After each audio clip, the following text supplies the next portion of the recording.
Well, I think the first and foremost thing is to have conversations with them about where they see their talents being best used to further the causes of the organization, to have that open dialogue, to give them opportunities to extend, get out of their comfort zone, and support them in doing that.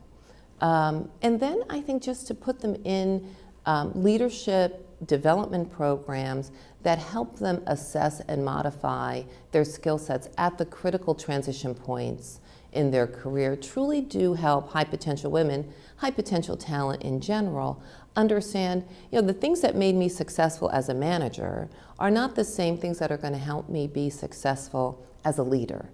But what are those modifications I need to make? They're very subtle. And if I can understand that before I get to that position, I'm not going to have so much of a difficult transition. So how can we set the stage in helping people get comfortable and prepared for that next career transition? Well, it is interesting, and I hear this a lot from the work that we do at Women Unlimited, where new companies will say, gee, if I place women, our high potential women, in your programs, and they're with women from other companies, what security do I have that they're not going to be poached and taken?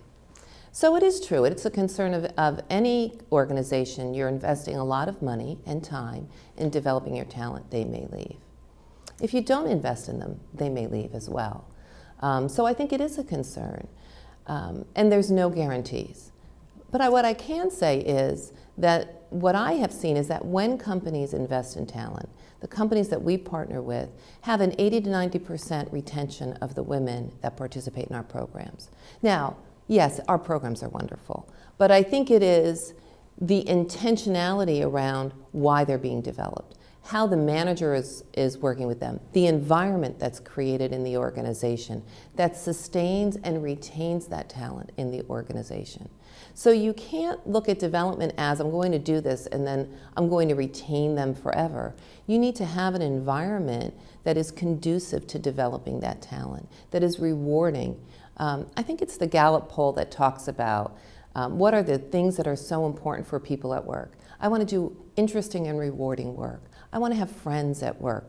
And by friends, I think it's that I want to work with people that I'm comfortable with, that validate the skills and the talents that I'm bringing to the organization.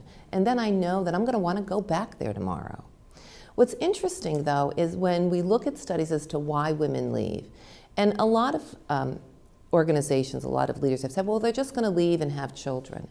Well, women do leave, but they don't leave just to stay home with their kids. They leave to find another company that will appreciate their talents, that maybe can give them more flexibility in how they need to work at various times in their life. But it's not just about the women who have children. Women are looking for organizations that can support their talents and provide an environment that's conducive to their lifestyle, whether it's their family lifestyle or are having the availability to have that flexibility that suits their needs. I was just at the Catalyst conference, and every year Catalyst looks at organizations that have created practices around diversity and supporting women moving forward. And they highlighted two organizations this past year, Kimberly-Clark and Lockheed Martin, who are doing a great job of creating a very diverse pipeline. They have a lot of women in senior roles. So there are companies who are making those inroads, but each of them said it's a journey.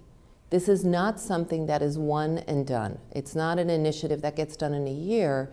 These are organizations that have been working on this for 7, 10 years.